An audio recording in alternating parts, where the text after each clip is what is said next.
This is Colin Dixon with nScreenNoise, and I'm here at Broadband TV Con, and I'm talking with Erick Opeka, and he is SVP of Digital Networks Entertainment at Cinedigm.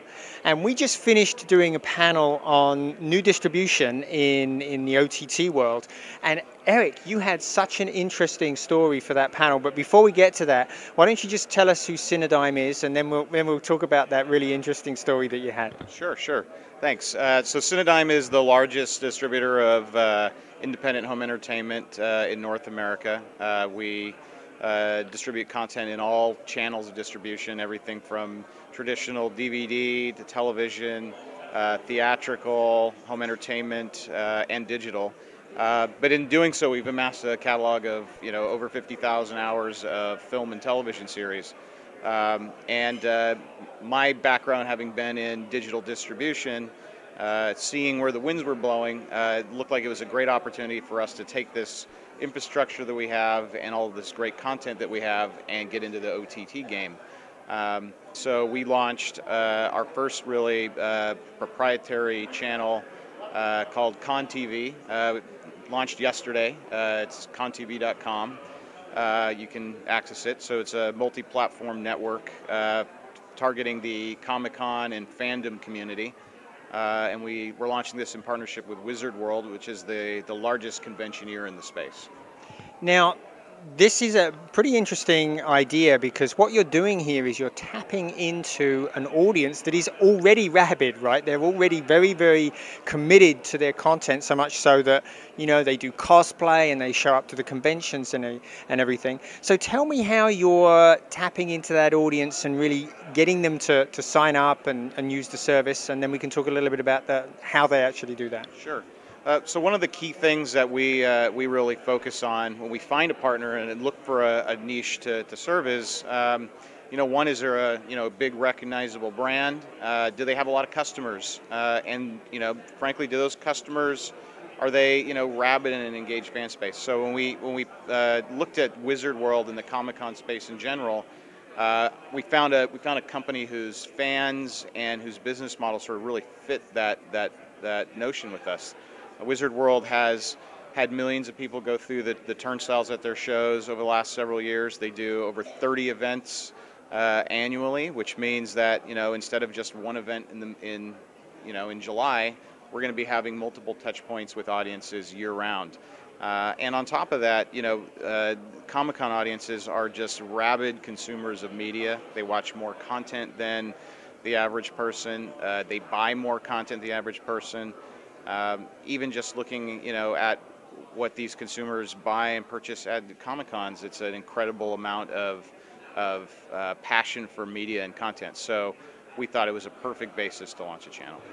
And so how do they get the content, and how much does it cost them? So basically our model is a AVOD, SVOD hybrid model, so similar to what you'd see with Hulu, Crunchyroll, or Drama Fever. And basically users can go to the website and, without even registering, browse and watch content with ads. If they register, they get to add watch lists, create playlists, resume watching across multiple devices, and so on. But for the real fan, if they want to, for a monthly subscription price, it's currently $6.99 a month. These users, they get to watch ad-free, which is a big benefit to this audience. Two, they get access to content earlier, which means they'll see our original series and new releases on the channel days to weeks ahead of non-paying subscribers. Third, they'll get access to premium SVOD only content, so things we've licensed just for that audience. And then lastly, they get real world perks. And I think this is one thing that you're going to see a lot more OTT services offering in the future. So with Wizard World, they get early access to Comic-Con. They get reserved seatings at panels, which is a really big perk. These panels, sometimes people wait hours in line. They get discounts to all the vendors at all of these shows and other affiliated commerce partners we have. And we're also going to create special events and live streams with talent that'll be exclusive only to paying subscribers. So in essence, they get to take, they get to take the best of, and this audience is really a culture of first, and they want to be first in the gate. They want to see the trailer first. They want to be at Comic-Con first. They want to be first in line. So we're really letting them sort of cut the line, cut the queue, and experience it firsthand. And any data on how many people are signing up? So we just launched yesterday, so we're still looking at it. But just anecdotally, we had several thousand people sign up for free trial offers at the Cleveland show in the matter of hours. And on top of that, we've been building a pretty massive base of people who want to do a free trial subscription. We're offering anybody who signs up at the site 30 days free trial. So it's really a no risk proposition to try it out. It sounds like a really synergistic service with the actual group that's interested in it. It sounds like a model that you can probably take and repeat many times, right? You hit the nail on the head. I think our focus is really finding these, we call it narrowcasting.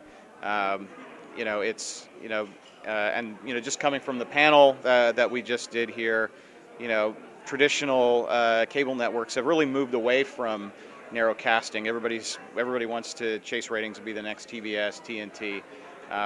It's a corporate mandate, as they're all part of the big media companies.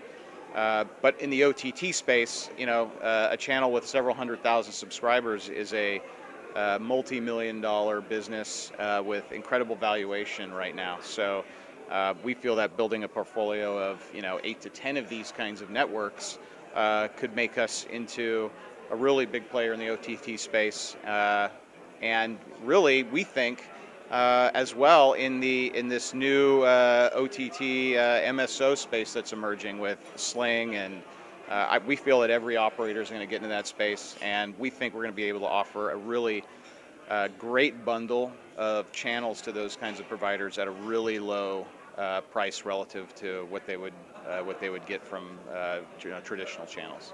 Sounds like a great opportunity, Eric. Thanks very much for telling us about it. Thanks, we really appreciate it. This has been Colin Dixon with nScreen Media.